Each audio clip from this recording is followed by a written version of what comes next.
جی اگر عین جانور ذبح کرتے وقت لٹاتے وقت کوئی اس کو چھری وغیرہ لگ جائے، کوئی زخم لگ جائے تو اس کا تو اعتبار نہیں ہے اور اس جانور کی قربانی درست ہے. لیکن اگر اس سے پہلے ایسا ہوا ہے اور جانور اتنا عیبدار ہو گیا ہے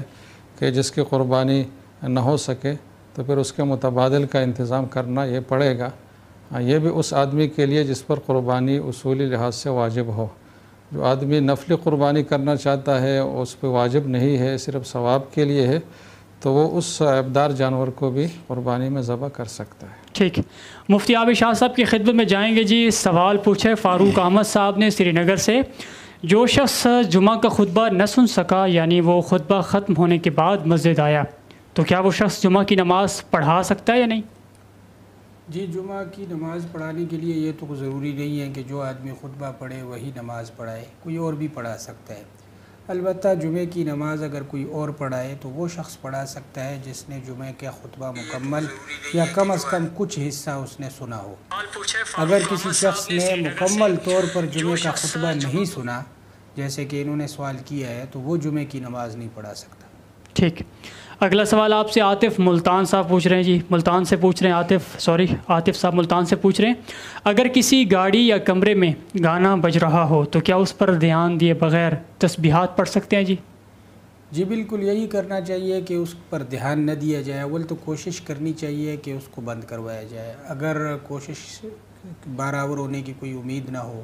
یا کوشش کے باوجود وہ بند نہ ہو تو پھر یہی حکم ہے کہ دل سے اس کو برا سمجھے اور اس کی طرف دھیان نہ دے، اور اس دوران اگر سری طور پر اپنے دل میں ذکر کرتا رہے تو یہ بھی جائز ہے. ٹھیک. نور خالق صاحب یو پی سے پوچھتے ہیں، کیا قرآن مجید کی تلاوت کرتے وقت انگلی رکھ کر تلاوت کرنا ضروری ہے؟ یہ بھی بتائیے کہ اگر انگلی رکھ کر تلاوت کریں تو اس میں کوئی کراہت تو نہیں؟ جی ضروری بھی نہیں ہے اور کوئی کراہت بھی نہیں ہے، تو جائز ہے. صحیح ہے، جائز ہے. بہت شکریہ. عثمان اصغر صاحب جی بورے والا سے، سرکاری نوکری میں گروپ انشورنس کے طور پر کاٹی گئی رقم سود سمیت وصول کر سکتے ہیں، کیا وہ ہمارے لیے رقم حلال ہوگی؟ جی گروپ انشورنس کی رقم جو کوئی کمپنی حاصل کرتی ہے اس بارے میں یہ تفصیل ہے کہ اگر کمپنی نے اپنے طور پر ان ملازمین سے رقم کاٹ کر انشورنس میں جمع کرائی ہو اور بعد میں کمپنی اس کو حاصل بھی خود ہی کرتی ہو اور خود حاصل کر کے اپنے مجموعی فنڈ میں شامل کرتی ہو اور پھر اپنے فنڈ میں شامل کرنے کے بعد وہ اس میں سے ملازمین کو دیتی ہو، تو ملازمین کے لیے اس رقم کو لینا جائز ہے. البتہ اگر ایسا نہ ہو بلکہ گروپ انشورنس کی رقم ملازمین کو خود وصول کرنی پڑتی ہو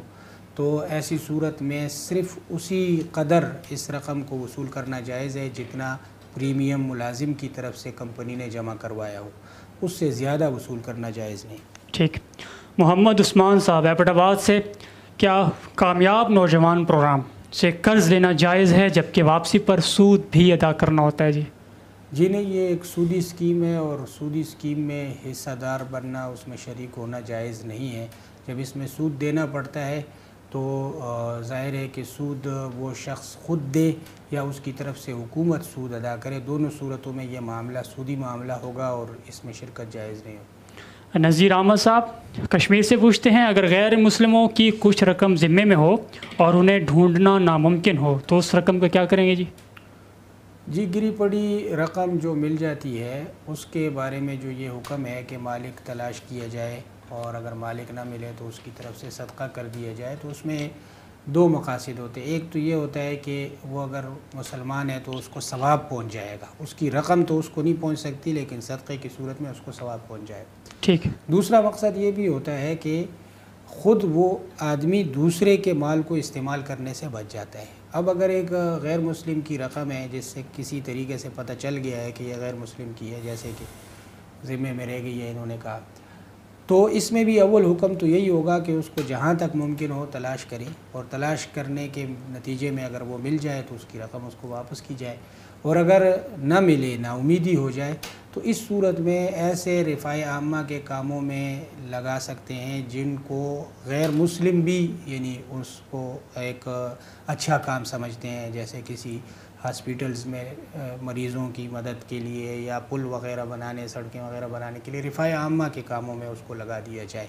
ایسی صورت میں بھی وہی لقطے والا حکم ہوگا کہ بعد میں اگر وہ آ گیا اور اس نے اجازت دے دی تو فبہا، اور اگر اس نے اجازت نہیں دی تو پھر اپنے پاس سے واپس کرنی ہوگی۔ ٹھیک ہے ناظرین مکرم، ہم نے کل بھی جیسا کہ آپ کو پہلے بھی بتایا کہ آپ کے جو کمنٹس بار میں سوالات آ رہے ہوتے ہیں ان کے جوابات دینا شروع کیے ہیں، تو انشاءاللہ آج بھی آپ کے لائیو سوال لیں گے، تو مفتی محمد حسین صاحب کی خدمت میں جائیں گے،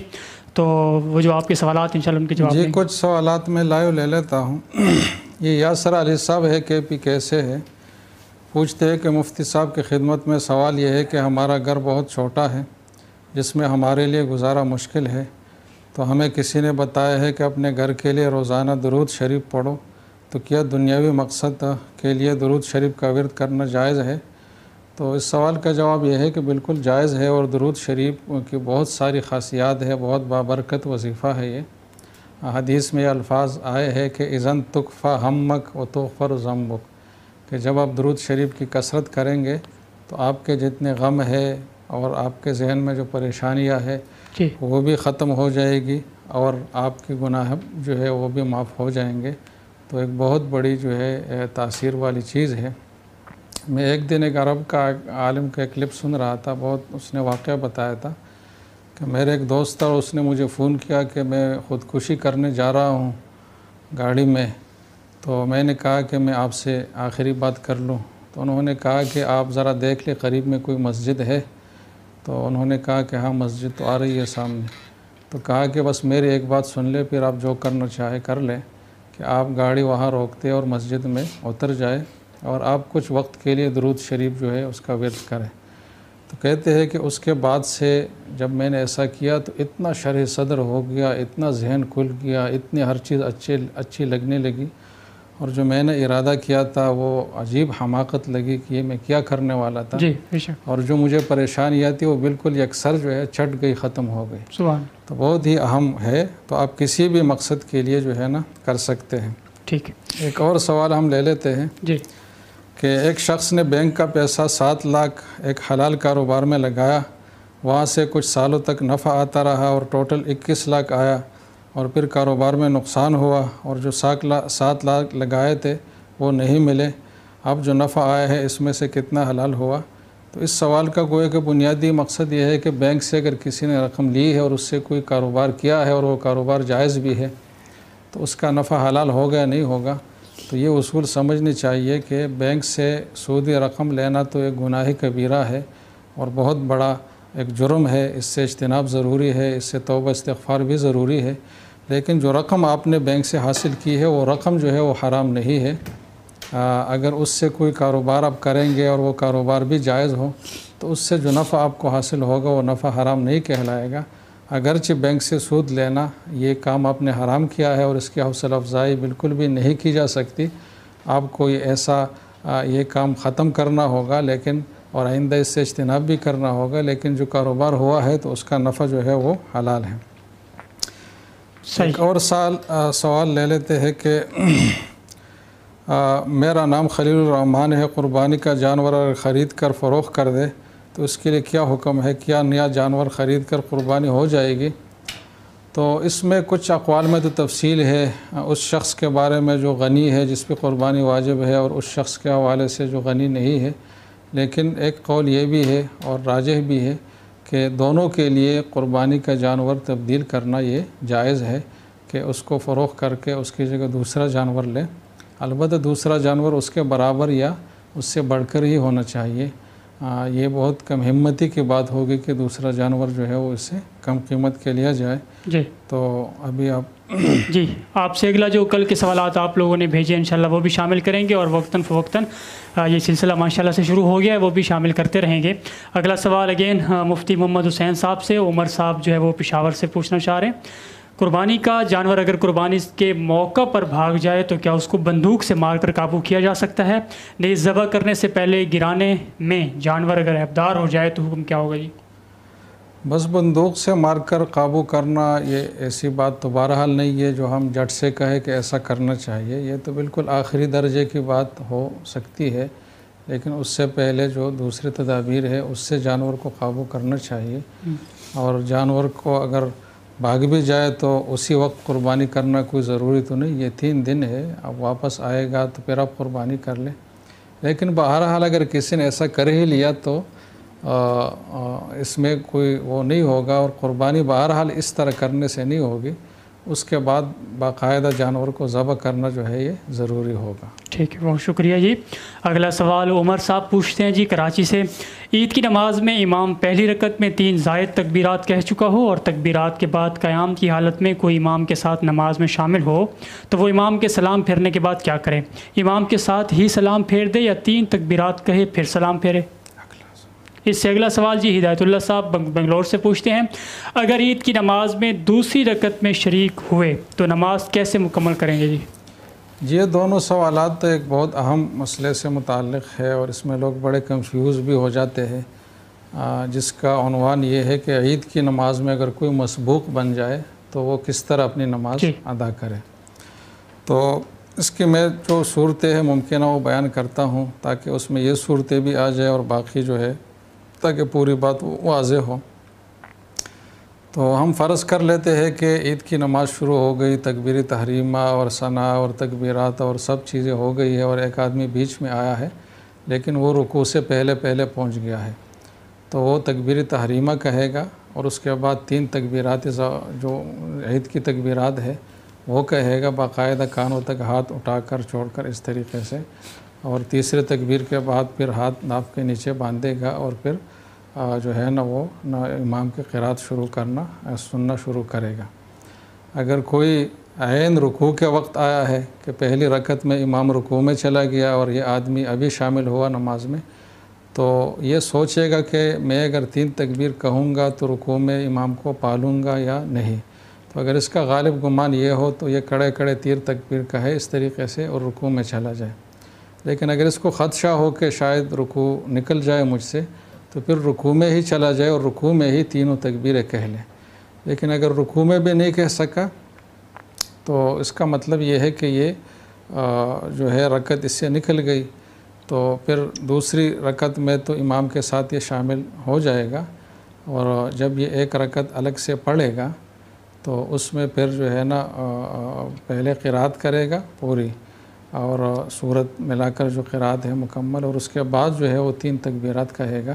یعنی اپنی جو رکعت ہے اس کی چھوٹی ہوئی اس طریقے سے ادا کرے گا جیسے کہ امام کی جو دوسری رکعت ہوتی ہے۔ اس میں اور بھی بہت سارے اقوال ہیں لیکن راجح یہ ہے کہ اس طریقے سے کر لیں، صحیح، تو اس طریقے سے ہوگا۔ اگر کوئی دوسری رکعت میں آیا تو اس کے لیے بھی یہی طریقہ ہے کہ وہ تکبیرات کہے، رکوع میں شامل ہوا تو بھی، لیکن اگر رکوع بھی اس سے نکل گیا تو اس کے بعد گوئے کہ دوسری رکعت بھی نکل گئی ہے تو دونوں رکعتیں اس کو پڑھنی ہے،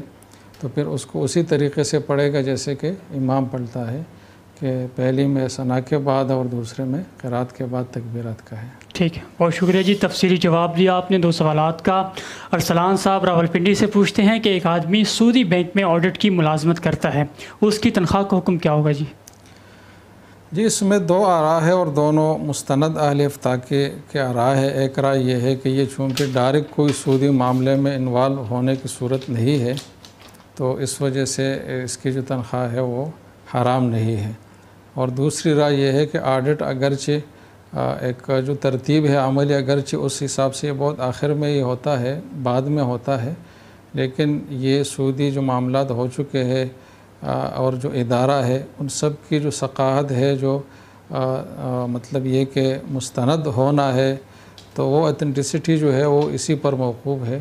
اگر کوئی ادارہ کسی کا آڈٹ نہیں ہوتا تو اتھینٹک ان کو نہیں سمجھا جاتا اور لوگ ان پہ اعتماد نہیں کرتے اور ان کے کاروبار کو ترقی نہیں ملتی، تو یہ سعودی کاروبار کو ترقی دینے کا ایک اہم ٹول ہے، اگرچہ عملاً بعد میں ہوتا ہے لیکن یہ پورے کاروبار کی ایک روح ہے گویا کہ قسم سے۔ تو اس حوالے سے یہ ارریلیونٹ بہرحال نہیں ہے سعودی معاملات سے، تو اس کی جو تنخواہ ہے وہ جائز نہیں ہے۔ تو یہ دونوں آراء ہے، تو اس میں بیچ میں بھی عمل ہو سکتا ہے کہ جو اپنی شدید ضرورتیں ہیں اس حد تک تو استعمال ہو اس تنخواہ کی، اور جو ان شدید ضروریات سے زائد جو رقم ہے اس کو صدقہ کیا جائے۔ ٹھیک، حماد خان کشمیر سے پوچھتے ہیں جی کہ کیا ان غیر مسلموں کے ساتھ کاروبار جائز ہے جو امت مسلمہ کے خلاف سازش اور اس سے بڑھ کر قتال بھی کرتے ہیں، مثلا اسرائیل نے اسے ضمن میں فائیور کا کیا حکم ہے جو کہ ایک اسرائیلی کمپنی ہے؟ جی ایک تو وہ کاروبار ہے جو وہ چیزیں ڈائریکٹ جو ہے وہ مسلمانوں کے خلاف استعمال کرتے ہوں، جیسے کہ ان کو اسلحہ بیچنا ہے، جاسوسی کے آلات بیچنے ہیں، یا ایسا مٹیریل ہے جو ڈائریکٹ جنگ میں ہی استعمال ہوتی ہے اور جنگی مقاصد ہی کے لیے ہے، تو وہ تو بہرحال ناجائز ہے، حرام ہے۔ لیکن اگر اس سے ہٹ کر کوئی چیز ہے، عام تجارت کی چیز ہے، جس سے ملک کی اکانومی تو مستحکم ہوتی ہے لیکن جو وار فیئر ہے اس سے ڈائریکٹ اس کا تعلق نہ ہو، تو اس کو حرام تو نہیں کہا جا سکتا، لیکن اسلامی غیرت کے یہ خلاف ہے۔ ایک مسلمان غیرت مند مسلمان کو چاہیے کہ ایسے لوگ جو مسلمانوں کو نقصان پہنچانے کے درپے ہے اور ان کی دشمنی کلم کھلا ہے، تو ان کے ساتھ کوئی بھی کاروباری رابطہ نہ رکھا جائے، یہ بہت ہی اعلیٰ بات ہے۔ بہت شکریہ۔ ہادیہ گل کا سوال ڈیر اسمن خان سے، اگر کسی باطل عقیدہ والے یا کافر کی غیبت کر دی اور وہ اس پر مطلع نہیں ہوا تو کیا حکم ہوگا، جبکہ مسلمان کے لیے تو مغفرت کی دعا کر دی جاتی ہے؟ جی ایک کافر تو وہ ہے جو مسلمانوں سے باقاعدہ جنگ ازما ہو، محارب ہو، تو اس کی غیبت تو بہرحال جائز ہے، کیونکہ یہ مسلمانوں کا حوصلہ بلند کرنے اور اس کو کمتر دکھانے کا ایک ذریعہ ہے جو کہ ہونا چاہیے۔ لیکن جو غیر مسلم محارب نہیں ہے اور مسلمانوں سے حالت جنگ میں نہیں ہے، ذمی ہے، جو مسلمانوں کے ملک میں ہی رہتا ہے، تو اس میں بھی کچھ تفصیل ہے کہ اگر اس کی ایسی چیز کی غیبت کی جائے جو اس کے عقیدے سے یا جو غلط شرک یا کفری اعمال ہے ان سے متعلق ہو، اور مقصد یہ ہو کہ لوگ اس سے متنفر ہو، اس کے اس عمل سے، اس عقیدے سے، تو وہ بھی جائز ہے، کیونکہ اس کے پیچھے بھی ایک جائز مقصد بھی ہے اور شرعی حوالے سے دوسرے لوگوں کو اس کے اس ضرر سے بچانا بھی ضروری ہے۔ لیکن اگر ایسی کوئی بات نہیں ہے، بس صرف اس کی ذات میں کوئی خامی نکالنی ہے، اس کی بدصورتی بیان کرنی ہے، یا اور ایسی چیز ہے جس کا عقائد اور کفری اعمال سے تعلق نہیں ہے اس کا، اور وہ چیز اچھی نہیں ہے تو اس کا تذکر کیا جاتا ہے، تو پھر وہ ناجائز ہے اور اس کا گناہ بھی ہوتا ہے جیسے کہ مسلمان کی غیبت کا ہوتا ہے۔ صحیح۔ باقی انہوں نے جو بات کہی ہے کہ مسلمان کی غیبت کا ازالہ تو یہ ہے کہ اس سے معافی مانگی جائے ورنہ اس کے لیے دعا کی جائے، تو یہاں بھی یہ بات ہے کہ اس سے اب معافی مانگے یا اس کے لیے دعا کرے، اور دعا کے لیے یہ ضروری نہیں کہ دعائیں مغفرت ہی ہو، کوئی بھی اچھی دعا ہو تو آپ اس کے لیے ہدایت کی دعا تو کر سکتے ہیں نا، بہت بڑی دعا ہے، تو اس سے انشاءاللہ اس کی تلافی ہو جائے گی۔ بہت شکریہ جی۔ ہدایت اللہ صاحب کشمیر سے پوچھتے ہیں، کیا کسی شہید اور کسی ولی یا پیر کے نام کے آگے رضی اللہ تعالیٰ عنہ لکھا جا سکتا ہے؟ جی اپنے لغوی معنی کے لحاظ سے تو اس میں حرج نہیں ہے کہ اللہ ان سے راضی ہو، یہ ایک دعا ہے جو کسی کو بھی دی جا سکتی ہے، لیکن عام جو اصطلاح متعارف ہے وہ یہی ہے کہ انبیاء کرام کے ساتھ علیہ السلام یا علیہم السلام لگایا جاتا ہے، پھر صحابہ کرام کے ساتھ رضی اللہ عنہم یا عنہ لگایا جاتا ہے، اور پھر جو باقی اولیاء اللہ اور اللہ کے مقبول بندے ہیں تو ان کے ساتھ رحمہ اللہ وغیرہ کے الفاظ لگایا جاتا ہے۔ تو یہ جو عام عرف ہے اس کی رعایت رکھنی چاہیے تاکہ لوگ غلط فہمی میں نہ رہے کہ یہ کوئی صحابی ہے یا عام جو ہے نا اللہ کے مقبول بندے ہیں۔ ٹھیک۔ اسلم خان کا سوال ہے جی، پاکستانی قانون دان کی جو جائیداد میں پوتے کو مکمل فوت شدہ باپ کا حصہ دیتا ہے جو کہ والد یعنی دادا کی حقیقی اولاد عام طور پر نہیں دینا چاہتی، جس کے نتیجے میں قانون کا سہارا لے کر زبردستی حقیقی اولاد کے ساتھ پوتے وغیرہ کو حصہ دار بنا دیا جاتا ہے، اس صورت میں حق تلفی کا گناہ کس کے سر پر ہوگا جی؟ یہ پہلی بات تو یہ ہے کہ یہ قانون شریعت سے مکمل طور پر متصادم ہے، اور کوئی بھی فقہی مذہب، قرآن و حدیث کا کوئی بھی نص اس کے حق میں نہیں ہے۔ یہ ایک من گھڑت قسم کا قانون ہے جس کا شریعت سے کوئی تعلق نہیں ہے کہ بیٹے کی موجودگی میں پوتے کو اس فوت شدہ بیٹے کا قائم مقام مان کر اس کو اس کا حصہ دیا جائے، تو یہ قانون غلط ہے مکمل طور پر۔ باقی اگر کسی کے حق تلفی ہو گئی تو پہلا گناہ تو ان قانون بنانے والوں کے سر ہے جنہوں نے یہ غلط قانون بنایا ہے، اور پھر جو اس قانون کو یوز کرتے ہیں اپنے حق میں اور اس کے ذریعے سے غلط چیزیں کشید کر لیتے ہیں اپنے لیے، تو دوسرے درجے میں وہ گنہگار ہے اس کے۔ ٹھیک ہے، یہ جو سوال ہم نے پڑھا تھا اس میں تھوڑی سی تصحیح تھی کہ یہ دادا کا لفظ تھا، قانون جو ہے دادا کی جائیداد سے متعلق یہ سوال پوچھا گیا تھا. جی اسی مسئلے کا عنوان ہے یتیم پوتے کی میراث. یتیم پوتے کی میراث. جی بہت شکریہ ناظرین مکرم. آج کا ہمارا پروگرام اپنے اختتام کو پہنچا. جو سوالات آپ نے پوچھے تھے ہم نے اپنے مفتیان کرام سے ان کے جواب طلب کیے ہیں. انشاءاللہ خدمت میں حاضر ہوں گے دوبارہ نئے سوالات لے کر سینئر ترین مفتیان کرام کے پینل کے ساتھ. تب تک کے لیے میں اجازت دیجیے جی. اللہ حافظ.